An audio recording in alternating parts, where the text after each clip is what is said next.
안녕하세요. 반갑습니다. 대한민국에서 가장 잘 알려지고 필독서로 권장받는 책이 헤르만 헤세의 데미안입니다. 이 책은 1917년 집필되어 1919년 에밀 싱클레어라는 가명으로 출간되어 폰타네 문학상을 수상하게 되지만, 폰타네 문학상이 초보자에게 주어지는 것이어서 헤르만 헤세는 본인의 이름을 밝히고 상을 되돌려 줍니다. 한 사람의 유년기에서부터 청년기까지 자신의 존재를 깨닫고 증명하기 위해 거치는 내면의 갈등과 세계에 대한 탐구라는 주제를 담고 있어 청소년과 청년기에 읽어야 할 책으로 권해지는 책이 바로 이 데미안입니다.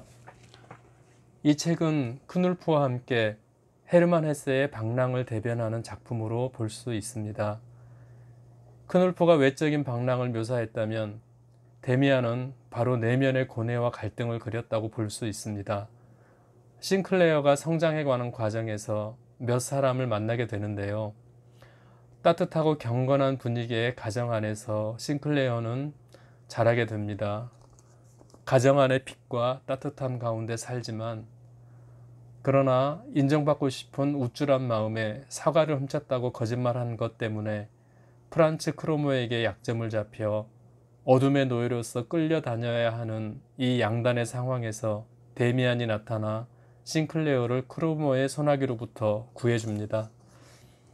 그리고 데미안은 카인의 표적에 대한 새로운 해석, 즉 선을 존중하는 만큼 악도 존중하며 두 세계를 같이 받아들여야 한다는 새로운 관념의 해석을 싱클레어에게 제시를 합니다.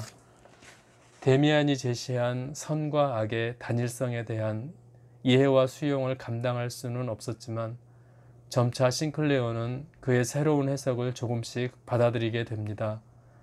무엇보다도 싱클레어는 데미안의 자립적이고도 세상을 보는 이해와 확신에 찬 행동들에 동경심을 가지고 또 그를 의지하게 되지만, 상급 학교에 진학하면서 다른 지역으로 싱클레어가 가게 되어 둘은 한동안 만날 수 없게 됩니다.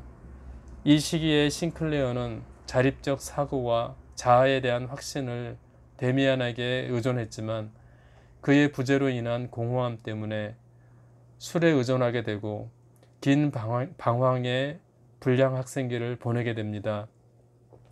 이때 그는 한 소녀를 보게 되었고, 그녀에게 자신의 여인상으로서의 단테의 신곡에 나오는 베아트리체라는 이름을 부여하고 자신만의 여인의 이미지를 투영하고 그녀의 그림으로 긴 방황에서 벗어납니다.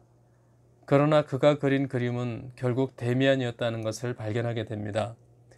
싱클레어는 데미안의 옛 주소로 몇 통의 편지를 보내지만 답장을 받을 수는 없었습니다. 베아트리체의 초상을 그리며 방황을 끝내는 무렵, 싱클레어는 성과 악이 공존하는 신 아브락삭스를 알게 되었고, 이 신에 대한 관심과 함께 오르간 연주자이며 신학을 했었고 설교자를 꿈꿨던 프리토리우스를 만나게 되어 많은 철학적이고 고전적 지식이 바탕이 된 대화를 하게 되고, 얼마의 시간이 흐른 뒤 그를 넘어서게 됩니다. 대학에 진학한 싱클레어는 데미안을 찾아 나서게 되고, 그의 집을 방문했을 때 그의 어머니 에바 부인을 만나게 되는데, 싱클레어는 그녀가 자신이 그토록 바라던 이상의 여인이었음을 깨닫고 그녀를 흠모하게 됩니다. 에바 부인은 많은 이해와 따뜻한 배려가 있는 사랑으로 싱클레어가 참 사랑에 도달하도록 도와줍니다. 세계의 미래에 대한 예지의 감각이 있던 데미안의 말대로 세계 1차 대전이 발발하게 되고 둘은 군에 편입되어 전선에 나가게 되는데, 거기서 싱클레어는 부상을 당하게 되고 그 병상에서 깨어났을 때 데미안을 보게 됩니다. 데미안은 에바 부인의 사랑을 전하는 키스를 보내며 자신의 완전한 내면으로 내려가면 바로 자신을 볼 수 있다는 말을 남깁니다. 싱클레어는 데미안의 말대로 완전한 내면으로 들어가 진정한 자신의 모습을 보게 되며 소설은 끝이 납니다.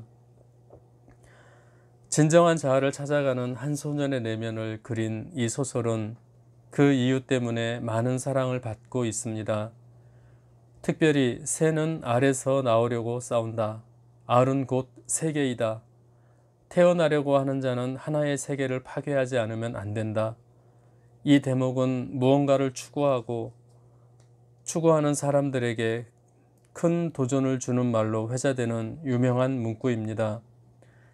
기성에 강요된 도덕과 교훈의 도구마를 부수는 몸부림으로 새로운 세계관의 탄생을 볼 수 있다는 의미로 젊은 세대마다 이 구절을 인용해 왔습니다. 실제 헤르만 헤세가 이 소설을 썼던 1차 대전 직후의 세계는 유럽의 뛰어난 물질 문명과 기독교 정신을 가지고도 전쟁을 막지 못하고 잿더미가 된 현실 앞에서 많은 지성인들이 기존의 도덕 개념과 세계관에 대해 절망적 회의를 가지게 된 시기였습니다. 러시아에서는 새로운 세계관으로 주목받는 사회주의 혁명이 일어났고 유럽 내에서는 전쟁의 후유증으로 인한 모더니즘이 일어나는 시기에서 유럽의 많은 지성인들은 기독교의 대안으로서 힌두교나 불교와 같은 새로운 지적 질서를 찾는 시기였습니다. 그래서 아까의 그 문구에 이어 그 새는 신을 향해 날아간다. 그 새는 아브락삭스이다 라는 문장이 나오게 됩니다. 이 아브락삭스는 그느시수파에서 인간의 몸에 수탉의 머리와 다리는 2개의 뱀으로 이루어진 모든 정령을 관할하는 신으로 알려져 있습니다. 이 아브락삭스는 고대 헬레니즘 시대부터 숭배되어 온 신이었습니다. 또한 데미안이 깊은 명상 가운데 들어가 있는 것을 싱클레어가 2번 보게 되는 장면이 나오는데 데미안이 하는 이 명상은 힌두교와 불교의 종교의식입니다. 그것은 우주적 깨달음을 구하는 그들의 수행법입니다. 그리고 싱클레어가 자주 꿈 이야기와 해석에 대한 이야기를 하는 것 역시 헤르만 헤세가 칼 융과 교제를 하고 그들에게서 정신과 치료를 받는 등 정신분석학의 영향으로 볼 수 있습니다. 우리는 데미안이라는 소설을 단순히 알에서 깨어나는 새로운 세계관과 자아를 찾으려는 성장소설로 알고 있습니다만 위와 같은 다양한 종교와 세계관이 녹아져 있는 소설입니다. 조금 아쉬운 부분은 헤르만 헤세가 알의 껍질로 규정하고 있는 유럽의 기독교적 관념, 즉 우리가 종교적 관습으로 부르는 기독교의 틀을 묘사하는 부분입니다. 대개 종교나 신념이 옳다고 여겨지고 받아들여지면 그것이 그 사회의 주요한 세계관이 되고 다음 세대는 그 본질을 깨닫기도 전에 그것에 의해 교육을 받게 됩니다. 그래서 무비판적으로 수용된 그 세계관에 대해 껍질을 깨려는 시도는 당연히 있어야겠습니다만 그러나 중요한 것은 본질에 대한 이해가 우선되지 않는다면 그 비판은 막연한 것이 되듯이 소설 데미안에서의 기독교에 대한 접근은 기독교 본질에 대한 충분한 이해가 없이 진행되고 있고 그 대안으로서 데미안, 피스토리우스 그리고 싱클레어가 찾은 것은 신비하기는 하나 결국 인간을 신분에 예속하고 운명론적 사고에 길들였던 힌두교적 세계관과 영과 육체의 균형을 깨뜨린 영지주의의 세계관에 불과했다는 것은 이 소설에 대한 한면의 회의를 갖게 하는 부분입니다. 오직 새로운 세계를 열기 위해 껍질을 깨는 노력을 해야 한다는 것 자체만 이 소설의 좋은 교훈으로 남는 것 같습니다. 감사합니다.